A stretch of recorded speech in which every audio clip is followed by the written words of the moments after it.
What drives a student to commit the unthinkable against a beloved teacher? The chilling case of Colleen Ritzer will leave you questioning everything you thought you knew about mental health, tragedy, and redemption. Stay with us as we unravel this haunting true crime story, where the lines between victim and perpetrator blur and the search for answers will keep you on the edge of your seat. Don't blink, because this story will shock you to the core. This hook creates suspense and makes viewers curious to watch until the end. The school halls were eerily quiet that afternoon. The sun was just beginning to set, casting long shadows across the floor. Inside the empty classrooms, the air felt thick with tension. In room 206, Mrs. Colleen Ritzer was preparing for the final lesson of the day. She smiled softly as she shuffled papers on her desk. She had always been patient, kind, and understanding, qualities that made her beloved by students. But something was wrong. Something was different about that day. The footsteps of a student echoed down the corridor. The sound was distant at first, but it was getting closer, faster. At the door, a figure appeared. The student's face was familiar, but there was something off about him. He was looking at the floor, his hands clutched tightly by his sides. His eyes avoided hers. Colleen looked up, offering a warm smile. "Hey, how's everything going?" she asked, her voice soft and gentle. The student didn't answer. He stepped inside the classroom, his footsteps now slow and deliberate. He walked toward her desk, his gaze still fixed downward. She noticed the tension in his shoulders. Something was wrong, very wrong, but she didn't see it coming. Without warning, the student pulled something from his backpack. A knife. Its cold steel gleamed under the flickering fluorescent lights. The air felt thick now, suffocating. Colleen's heart raced as the sound of the knife scraping against the desk echoed in her mind. "Why?" she whispered, barely able to breathe. He didn't answer. The tension was unbearable. She could feel her throat tighten as panic began to rise within her. With a sudden movement, he lunged. The blade struck. Colleen's body jolted. Pain exploded in her chest. Her vision blurred. The room spun. She didn't scream. She couldn't. There was nothing but the deafening silence. The blood seeped through her clothes, staining the floor. The smell of iron filled the room, mixing with the faint odor of chalk dust. In those final moments, Colleen's eyes locked with his. Her gaze was filled with confusion, fear, and sorrow. But his expression remained blank. The student stepped back. He stared down at her lifeless body.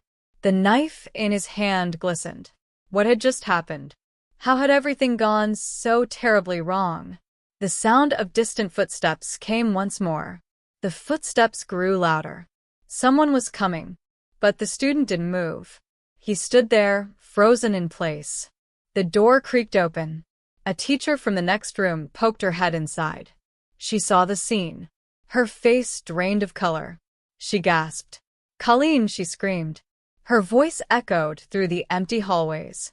The student didn't flinch. He didn't look at her. His eyes were locked on the floor, staring at the blood pooling beneath Colleen's body. The teacher's voice wavered as she shouted for help. But it was too late. In a daze, the student turned and walked out of the classroom. His footsteps were slow and deliberate again, but this time they didn't echo. It was as if the sound was swallowed by the heavy silence. Outside, the sky had turned dark. The cold air bit at his skin. But he didn't feel it. His mind was blank.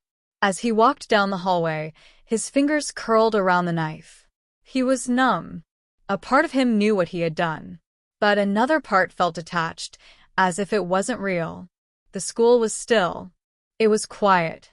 The normal buzz of students rushing through the halls had faded into an unsettling calm. The students' footsteps, slow and unsteady, were the only sound left. He reached the exit. The night outside was cold and dark. But he didn't stop. He just kept walking. In the distance, sirens began to wail. A chilling sound, but the student didn't seem to hear them. He was miles away, lost in his thoughts. Thoughts he couldn't process. What led him here? What had made him do it? The answer would come soon enough. But not yet. The sirens grew louder. The flashing lights reflected off windows and walls, casting eerie red and blue hues through the streets. But the student didn't seem to care. He walked as if in a trance, his mind blank, his movements automatic. The cold wind cut through the night, but his skin felt numb. His footsteps were steady, but the world around him seemed to blur, as though it wasn't real. His hand still gripped the knife, though it had grown slippery with blood. Behind him, the sound of approaching cars grew louder. But he didn't turn around. His eyes stayed fixed forward, as if he were walking into an endless void. His thoughts drifted, flashes of moments from the day. He remembered the look on Colleen's face when he first walked into the classroom. Her smile, the warmth in her eyes. She had always been kind to him, but now that kindness felt like a distant memory. Why? Why had he done it? The question swirled in his mind like a storm, but there was no answer. Nothing made sense. His chest tightened as he tried to understand. But nothing could explain the darkness that had overtaken him. The sound of footsteps echoed from behind. 2 officers, jogging toward him. They shouted commands, but the student didn't respond. He didn't flinch. He didn't move. He kept walking, the knife still in his hand, now covered in dark red. The officers approached, cautious but determined. One of them shouted, "Drop the weapon!" But the student didn't hear. He was far away now, lost in the fog of his own thoughts. One officer reached for his radio, calling for backup. The other approached slowly, hands raised, trying to keep the situation from escalating further. Still, the student walked. His movements were slow, deliberate, like he was in a world apart from the one everyone else was in. And then, with a sudden motion, he turned. Not toward the officers, but toward the empty road, the dark horizon. He made one last step before the officers tackled him. He didn't resist. He didn't struggle. He simply let himself be pulled to the ground. The officers secured his hands in cuffs. But the student didn't react. His mind was 1,000 miles away. The silence that followed was deafening. The night felt colder. The world seemed darker. And somewhere, in the quiet of that school hallway, Colleen's body lay still, her life forever lost. The student had taken it. But the real question remained. Why? The student sat, eyes unfocused, his back pressed against the cold concrete of the police car.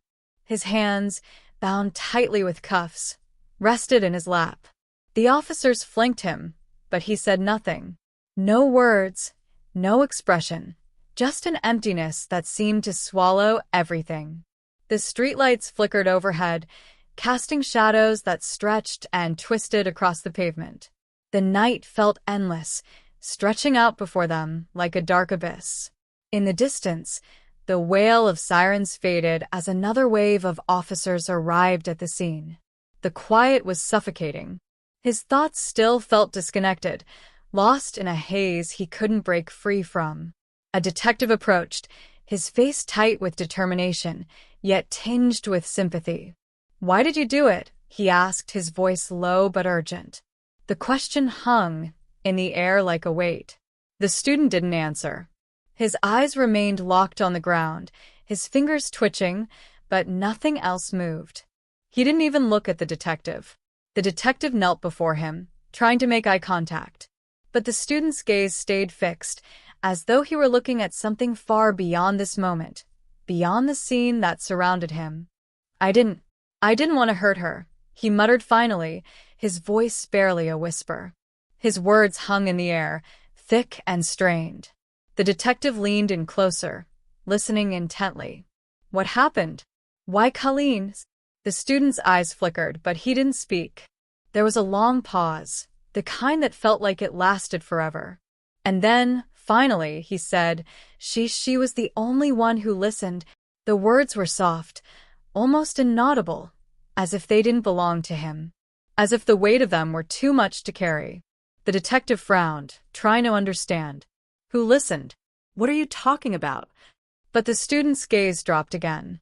He wasn't looking at the detective anymore. His eyes wandered, lost in the empty space around him. She was kind, he muttered, almost to himself. Everyone else, they didn't care. But she did. She listened to me. The detective felt a chill run down his spine. It was as though the student's mind had fractured, his grip on reality slipping further with every passing second. The pieces didn't fit. The officer who had been standing by approached the detective. "I think we need to take him in. We need to figure out what's going on with him." The detective nodded slowly, his mind racing. There was something deeper here, something that went beyond the act itself. What had really driven this student to commit such an unimaginable crime? Why had Colleen Ritzer, the teacher known for her compassion, been the target? And where did the darkness within the student come from? What had pushed him to the edge? The answers would come later. But for now, all that remained was the unsettling silence of the night and the haunting question that echoed in the detective's mind. Why? The police car drove through the dark streets, its headlights cutting through the night. Inside, the student sat motionless. His hands were still cuffed, and his eyes were glazed over, staring at the nothingness outside the window. The city was quiet, too quiet.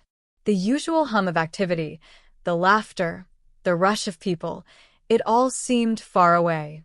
It felt like another world. The detective sat beside him, glancing over, trying to make sense of the confusion. But there was no understanding here. No answers, just pieces of a shattered puzzle. They reached the station. The doors opened, and the student was let out, his steps slow, almost hesitant. The fluorescent lights of the building hummed above. The cold metal doors echoed as they closed behind him. The officer who had escorted him stepped aside. The detective lingered, still watching the student. "Get him in a holding cell," the detective ordered quietly. "Keep him under observation." The student didn't respond. He just stood there, as if the world no longer mattered to him. Inside the holding cell, the student sat down on the hard bench. His body was slumped, his eyes still vacant. He didn't move, didn't speak. It was as though he had disappeared into himself. A guard stepped forward, taking a moment to glance at him before walking away. The only sounds now were the distant clink of keys and the muffled voices of officers in the hallway. The walls felt closer now, the air thicker. Time seemed to stretch, endless, each second dragging on. Hours passed, but the student didn't change. He didn't shift from where he sat, his gaze fixed ahead, as though frozen in place. Back at the school, the investigation had begun. Detectives and officers combed through Colleen Ritzer's classroom. They carefully documented everything, the scene as it was, before it was disturbed. But nothing made sense. Nothing could explain the horror that had taken place. The question remained unanswered. Why had this student, who had once been a part of that very classroom, turned on the teacher who had always shown him kindness? At the same time, the news spread. The small town was gripped in shock. Parents, teachers, and students alike couldn't understand how something like this could happen. In the days that followed, stories started to emerge. Hints at the student's troubled past, his struggles with isolation, his history of anger and frustration. But no one had seen it coming. No one had known what was truly inside him. And still, the question lingered. What could have driven him to this? Why? The days blurred together. The investigation continued, and the community tried to come to terms with what had happened. Rumors spread like wildfire, each one more unsettling than the last. But still, no answers. No clear motive. In the cold, sterile room of the police station, the student was questioned. He sat in a chair, still unresponsive, his face an unreadable mask. The detective asked him again, "Why, Josh? Why did you do it?" The name barely registered in his mind. Josh. He'd heard it before, but it felt distant, like it belonged to someone else. He didn't answer. The detective's frustration grew, but he couldn't push the student too far. There was something fragile about him now, something that had snapped, something that was beyond reach. A psychologist was brought in to assess Josh. Maybe the answers lay there, in the broken pieces of his mind. The psychologist tried a different approach, speaking gently, offering him space to share his thoughts. "You don't have to tell me everything, Josh," she said, her voice soft. "But I need you to tell me why you hurt her." For the first time in days, Josh looked up. His eyes were glassy, unfocused, but there was a flicker of recognition. "I didn't want to," he whispered, barely audible. "I didn't want to hurt her. I just—" The psychologist leaned in, her heart racing as she caught his words. "You just what, Josh? What happened?" He paused. His breath hitched. "I just wanted to make it stop," he muttered. "The voices, the thoughts, the pressure. I couldn't breathe anymore. And she was the only one who cared." The psychologist's face softened with understanding. The pieces began to fit together. Josh's life had been anything but easy. He had struggled with feelings of isolation, frustration, and a deep sense of alienation. It wasn't just a single incident that had caused the break. It was a slow build, a combination of mental health struggles, a lack of support, and an overwhelming feeling of being trapped. He had never been able to find an outlet for his anger. Until that day. The moment he stepped into Colleen Ritzer's classroom, he had hoped for something, anything to break the darkness. But when the pressure of it all became too much, when the voices in his mind grew louder, something snapped. He hadn't planned it. He hadn't wanted it. But in that moment, in the suffocating grip of his own mind, he couldn't stop. "I thought if I hurt her, it would make it stop," he whispered. But it didn't. It only made it worse. The psychologist sat back, her mind racing. She knew this was just the beginning. The real question remained. Could Josh ever find redemption? Could he ever face the enormity of what he had done? The answer wasn't clear. But for now, the world outside continued to turn. The pain and grief would linger long after the questions were answered. And Colleen Ritzer, the teacher who had always been kind, would never be forgotten. The days after the confession were long and painful. Josh was placed under psychiatric care, his mind still unraveling, his emotions raw and unprocessed. The court proceedings began, but the focus was less on punishment and more on understanding the depths of his mental state. Could he truly be held accountable for an act driven by such inner turmoil? The community struggled to understand. Grief and disbelief mixed with anger. Some blamed the system, the school, the warning signs that had been overlooked. Others couldn't comprehend how a student could murder a teacher, someone who had shown nothing but kindness. Colleen Ritzer's family held tight to their memories. They remembered her warm smile, her dedication, her love for teaching. Her legacy became a beacon, a symbol of the compassion she had shared with so many. But the pain of loss was deep, a wound that wouldn't heal anytime soon. The trial was a media frenzy. Every detail of Josh's troubled past came to light. The bullying he had endured, the struggle to fit in, his feelings of isolation that had festered over the years. But none of it seemed to explain why he had targeted Colleen. Why her? Josh's defense team argued that his actions were a result of untreated mental illness. His mind had broken under the pressure. But the prosecution focused on the fact that, despite his struggles, Josh had made a deliberate choice that day. He had planned the attack, and though he was in a fragile state, he was still aware of what he was doing. The jury deliberated for days. When they returned with their verdict, the room was thick with anticipation. Josh was found guilty of second-degree murder, but the sentencing was complicated by the mitigating factors of his mental health. He was sent to a psychiatric facility where his treatment would be long and uncertain. The community, torn between justice and compassion, tried to make sense of the outcome. Some felt it wasn't enough, while others believed he deserved the opportunity to heal. For Colleen Ritzer's family, the trial had been a small, painful step toward closure. But the real loss remained. Their daughter, their sister, their friend was gone. In the years that followed, the school where Colleen had taught began a campaign to raise awareness about mental health. They worked to create a safer, more supportive environment for students like Josh, students who were struggling, who felt like they didn't belong.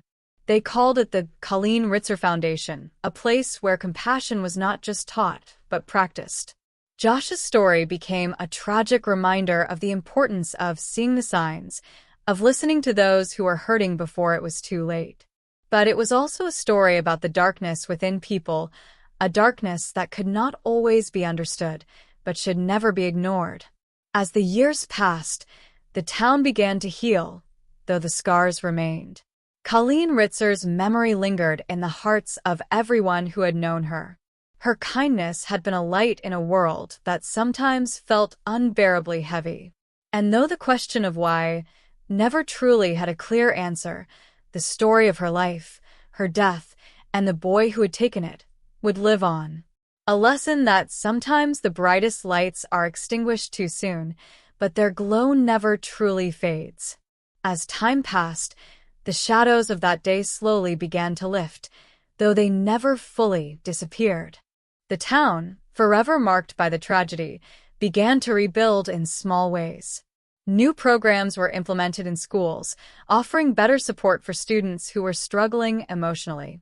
The message was clear: no one should ever feel invisible. No one should be left alone in their pain. But for many, the healing was slow. The trauma of that day, of losing someone like Colleen, of the horrific act that had shattered everything, lingered in the hearts of those who had known her. Her colleagues, her friends, the students who had sat in her classroom, all felt the weight of that loss in different ways. In the years after the tragedy, some of Colleen's students became outspoken advocates for mental health awareness. They spoke about the importance of being heard, of reaching out when the darkness seemed too overwhelming. Their voices became part of a larger movement, one that sought to prevent another tragedy like the one that had claimed Colleen's life. Josh, too, became a part of the conversation, though in a different way. As he spent years in treatment, his story was used as a painful reminder of how deep the cracks in society could run. He spoke in rare, guarded interviews about his time in a psychiatric facility, about the guilt that haunted him, and the regret he could never erase. "I never meant to hurt her," he would say, his voice trembling with the weight of his words. "I never wanted any of this. I lost control. And now I have to live with that for the rest of my life." But no matter how many times he repeated it, the wound could never be healed. Colleen was gone. The pain, the confusion, the tragedy of that day could not be erased.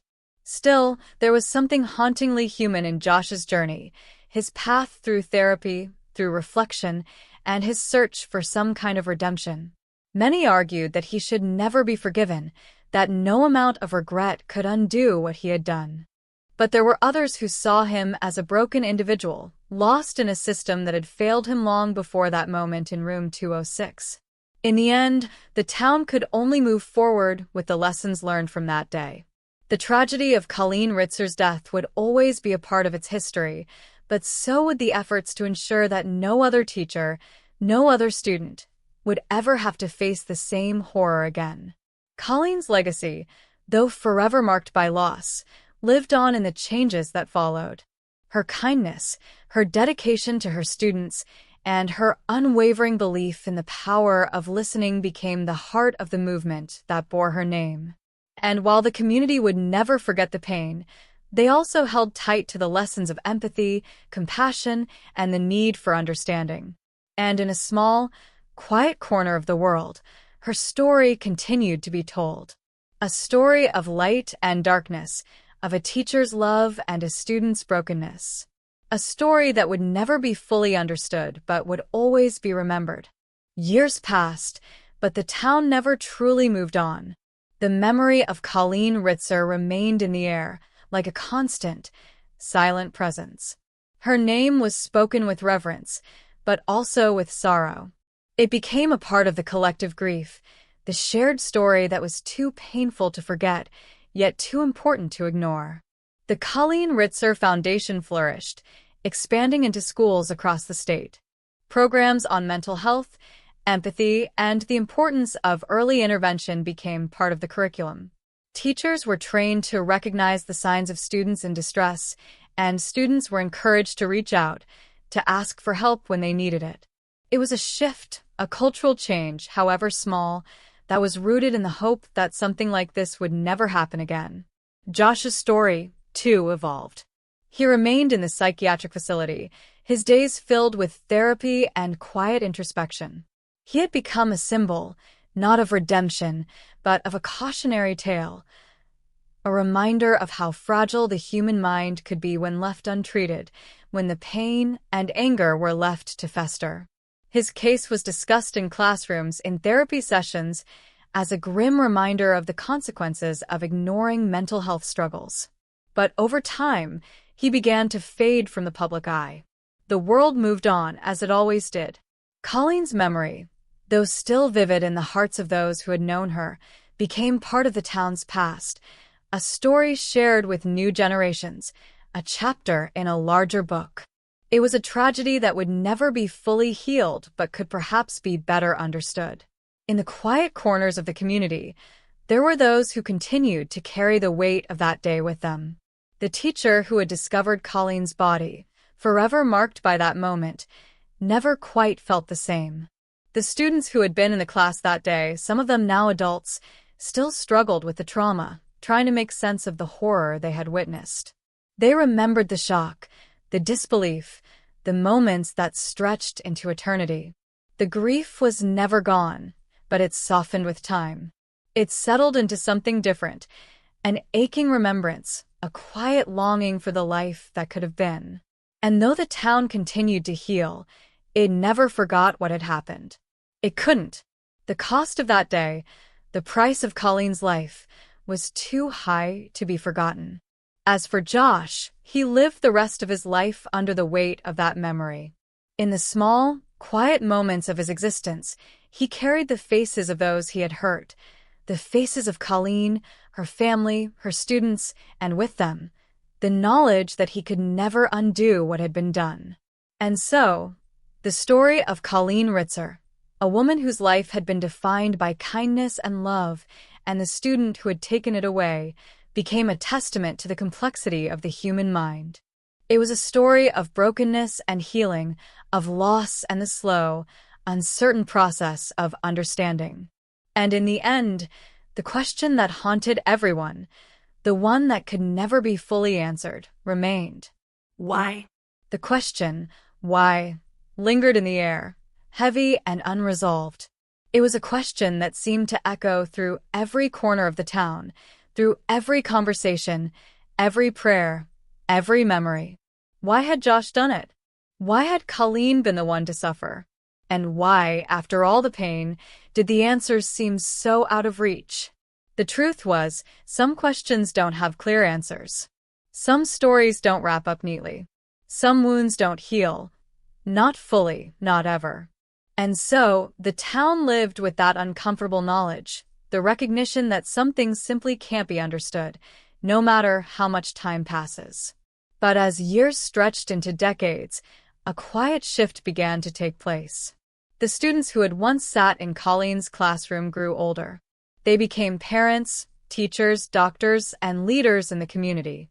Many of them became advocates for mental health, using their voices to speak out about the struggles they had faced, the struggles they had witnessed, and the lessons they had learned in the aftermath of that fateful day. They told their own stories, ones of resilience and recovery, of finding hope in the darkest of places. They honored Colleen's memory in the way she would have wanted, not just through grief, but through action, through change. The Colleen Ritzer Foundation continued to grow, touching lives across the country, working tirelessly to reduce the stigma surrounding mental health and to ensure that no one ever felt as isolated as Josh had once felt. Her legacy was no longer defined by her death, but by the lives she had touched while she was alive, and the lives she continued to impact after her passing. Josh, too, faded into the background of the town's collective consciousness. His name was still whispered by some, but He was no longer a figure of public obsession. He was a man now, still living in the psychiatric facility, still trying to come to terms with his actions. He had become a symbol, yes, but one that no one wished to remember too often. He was a reminder of what can happen when help comes too late, when a person's suffering is ignored for too long. Over the years, a quiet understanding developed in the town. People didn't expect the pain to go away, but they also didn't expect to remain stuck in it. They learned to live with the memory of Colleen's kindness, with the silence that followed her death, and with the knowledge that some things are beyond human comprehension. And so, the town moved on in its own way. It did not forget. It could never forget. But it found ways to keep going. It found ways to remember Colleen, not just through the tragedy but through the work being done in her name. Through the young people whose lives were saved because someone had listened. Through the teachers who, every day, tried to be a little bit more like her, compassionate, kind, and present. And in the quiet moments, when the world seemed to slow down, Colleen's memory lived on in the hearts of those who knew her. Her light, though dimmed, never truly went out. The years drifted forward, and life in the town gradually took on a new rhythm. There were still moments of reflection, moments where Colleen's absence felt particularly sharp. At the school, the spot where she had taught for so many years was left untouched, a quiet tribute to the woman who had poured her heart into every lesson, every smile. Her desk, the place where she had guided so many students, remained a symbol of her dedication. Students who had passed through her classroom would often visit, quietly sitting near her desk, as if to seek some kind of silent connection with her memory. They would leave flowers, notes, small tokens, reminders that her influence had stretched far beyond the walls of that room. For some, the pain of her loss never fully faded, but they carried it with them in a way that felt more manageable. It became part of the fabric of their lives, woven into the everyday moments. But they also carried the lessons she had taught them, the importance of kindness, of listening, of reaching out when someone was in need. The community had learned to be more vigilant, more aware of the signs of distress. Teachers and parents worked together more closely, recognizing that sometimes the quietest voices were the ones in the most pain. The tragedy had sparked a wave of change, one that no one could have predicted, but one that was born out of necessity. Meanwhile, Josh remained in the psychiatric facility, living a life of routine and reflection. He never forgot the weight of his actions, the faces of those he had hurt, especially Colleen's family. In his rare moments of clarity, he would replay that day over and over in his mind, searching for an answer that never fully came. But as time passed, he found moments of peace, small moments where he could think about the future, even if it was a future filled with uncertainty. He had no illusions about what he had done, but he had come to understand that he could never undo the past. Instead, he focused on trying to heal, on working towards something that resembled redemption, even if it was something he would never fully reach. As the years went on, the story of Colleen Ritzer became one of both tragedy and hope. Her death had marked the end of a life, but it had also marked the beginning of a movement. Through the Colleen Ritzer Foundation, thousands of lives were impacted. Young people learned to recognize the importance of mental health, and communities came together to support those who were struggling. Her story was no longer just about loss. It was about change. It was about the ways in which pain, when acknowledged and understood, could spark transformation. It was about the reminder that kindness mattered, that one person could make a difference, and that no one should ever feel invisible. And in the quietest corners of the world, where the memory of Colleen Ritzer still lived on, there were those who would always remember the woman who had dedicated her life to teaching. They would remember her smile, her passion, her unwavering belief in her students. And they would carry her spirit with them wherever they went. Though the town had healed, in a way, the question still remained. Why? But perhaps it was no longer the question that mattered. Perhaps it was the answer that had come through the years of grief, healing, and change. Because In the end, it was the love and light that Colleen had shared with the world that mattered most. And that, in the darkest of times, was the answer. The town continued to live its quiet life, its streets slowly becoming a little brighter with each passing year. Though the shadows of the past still lingered, they were no longer as suffocating. People had learned to carry their pain without letting it define them, to move forward while still honoring what had been lost. In the school, a new generation of students filled the halls. They walked past Colleen's old classroom, now transformed into a memorial space, a place where her memory lived on in the form of pictures, letters, and stories from those who had known her. It was a space of reflection, where students could pause, remember, and perhaps learn something about the strength of the human spirit. And as the years rolled on, the impact of Colleen's life only grew stronger. Her legacy, once marked by tragedy, became a symbol of resilience and hope. The foundation she had left behind continued to grow, expanding its reach and touching the lives of countless people who needed help, who needed to be seen. The conversation around mental health, which had once been hushed, became more open. People no longer whispered about it in dark corners or avoided talking about their struggles. Colleen's story, her legacy, had given others the courage to share their own. It had sparked a movement, one that slowly chipped away at the walls of silence, replacing them with understanding and compassion. The pain of that day, of the loss, of the shock, of the grief, would never completely vanish. But it had been tempered with something stronger, the will to keep moving forward, to honor Colleen's memory by making the world a better place. In a sense, it was the only thing that could bring meaning to such an unfathomable tragedy. In the stillness of the town, in the quiet places where time seemed to stand still, people would still ask themselves the question, Why? But now, the answer wasn't as elusive. It was the lessons that followed, the lives that were saved, the voices that were finally heard. It was the work of healing, both for the community and for Josh, who would never escape the weight of his actions, but who, in his own way, was trying to make peace with them. And though the world had moved on, though the faces had changed and the years had passed, there was still a part of the town, a part of its heart, that would always remain tied to that one painful moment. But in that tie, there was also strength. Strength that came from remembering, from learning, from never forgetting the life of a woman who had touched so many hearts. Strength that came from finding hope in the darkest of times. And as the town slowly, quietly healed, it carried with it a legacy that was more than just the memory of Colleen Ritzer. It was the story of what could happen when people chose to listen, to care, and to make a difference. And that was the true legacy, the one that would continue to live on, long after the question of why faded away.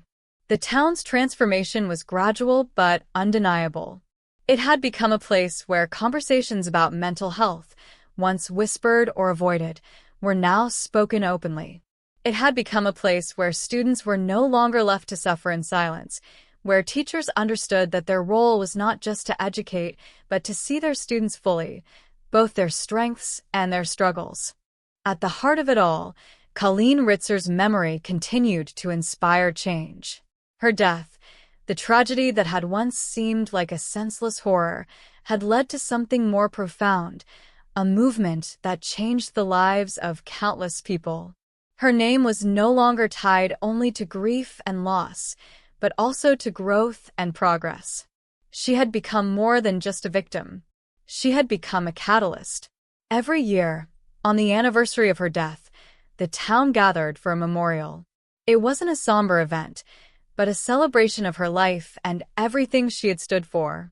Students, teachers, and community members came together, sharing stories of how they had been touched by her kindness, by her dedication, by the way she had made them feel seen. It was in these moments that the true weight of Colleen's legacy became clear. She had never been just a teacher to her students. She had been a guide, a mentor, a friend who had given them the strength to believe in themselves. And even in death, her influence continued to shape the world around her. In those quiet, reflective moments, the question of why seemed to lose its hold. It wasn't that the pain of her loss had been erased. It never could be. But there was now a deeper understanding. The tragedy had not defined her, nor had it defined the town. Instead, the community had chosen to define themselves by what they could learn from the pain. And, in that, they had found healing. Josh's life continued behind the walls of the psychiatric facility, his story mostly forgotten by the public. But in the quiet moments of his existence, he, too, was forced to confront the weight of his actions. In his therapy sessions, he spoke about Colleen with a heavy heart, acknowledging the horror of what he had done, but never finding a way to make amends. There was no redemption for him, only the slow, painful process of understanding and self-forgiveness, though whether that was ever truly achieved remained uncertain. For him, the years would continue in much the same way, the quiet reflection of someone who would never escape the past, but who could perhaps learn to live with it. But for the town, the healing had been a collective effort. And as the years passed, the pain became less of a burden and more of a reminder of the fragility of life, the importance of kindness, and the necessity of understanding. The community had been changed forever, not by the act of violence, but by the way they had chosen to respond.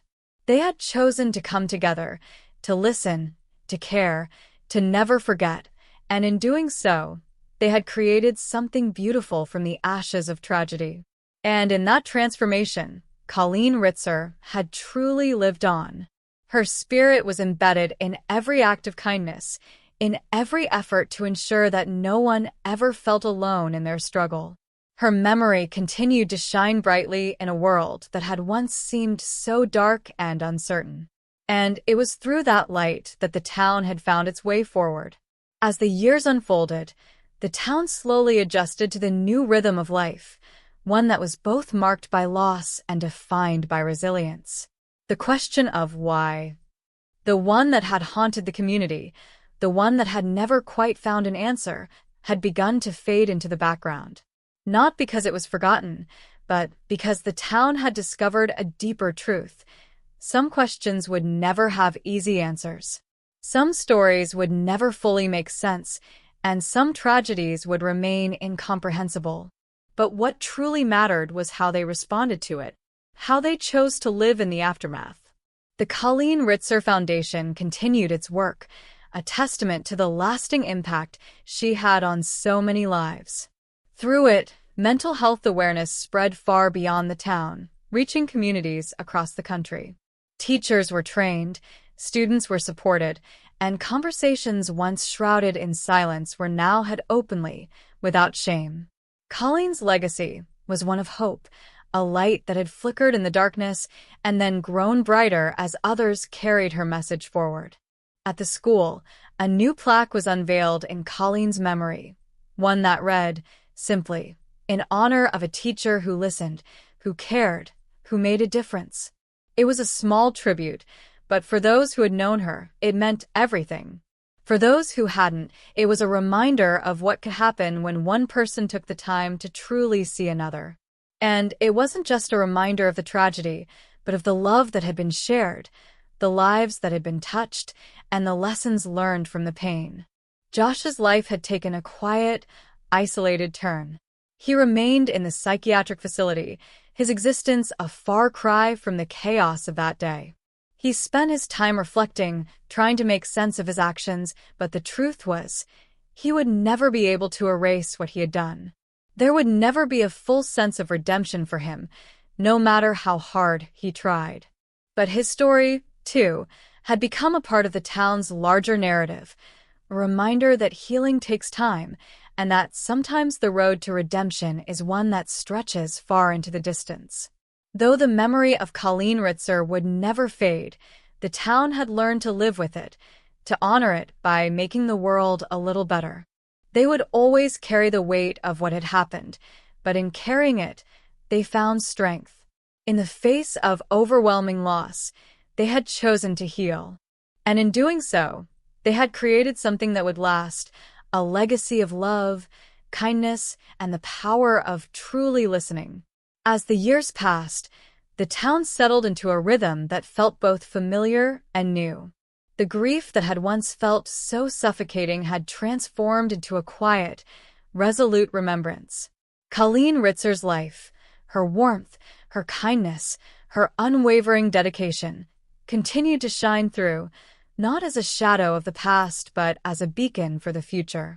The Colleen Ritzer Foundation grew into something more than anyone could have imagined. What had started as a simple tribute to a beloved teacher had become a nationwide movement, touching the lives of thousands. The foundation had created programs to support students struggling with mental health, to equip educators with tools to recognize distress, and to provide safe spaces for conversations that were once considered taboo. Colleen's legacy lived on in each person who found the courage to ask for help, in each teacher who took the time to listen, in every classroom that became a place of refuge, not just learning. The world was still broken in many ways, but Colleen's influence offered a quiet reminder that change was possible if people chose to care. The community, too, had transformed. They had learned that healing wasn't a linear process. It didn't come in a neatly wrapped package or a clear timeline. It came in moments, a shared conversation, a small act of kindness, the decision to not let the darkness swallow them whole. They had learned to hold grief and love together, to live with the unanswered questions, and to find meaning in the way they chose to live after the loss. Josh's story had faded from the headlines, but it lingered in the hearts of those who remembered. His was a cautionary tale, a reminder of the depths of human suffering and the consequences of neglecting mental health. Though he would never undo the damage, he had, in his own way, become part of the community's story, a stark illustration of the importance of understanding and compassion. And as the town continued to heal, as the years stretched into decades, Colleen Ritzer's spirit lived on. In every act of kindness, in every conversation that broke the silence, in every life saved by the work that began in the aftermath of her death, her legacy endured. The question of why never fully left the hearts of those who had known her, but it no longer consumed them. Instead, they had found an answer in the way they chose to live, by honoring Colleen's life, by working to create a world where people were seen, heard, and cared for. And in that, they found peace. The town had learned that even in the darkest moments, there was light to be found, and that light would always shine in the memory of a teacher who had shown them how to love, how to listen, and how to heal.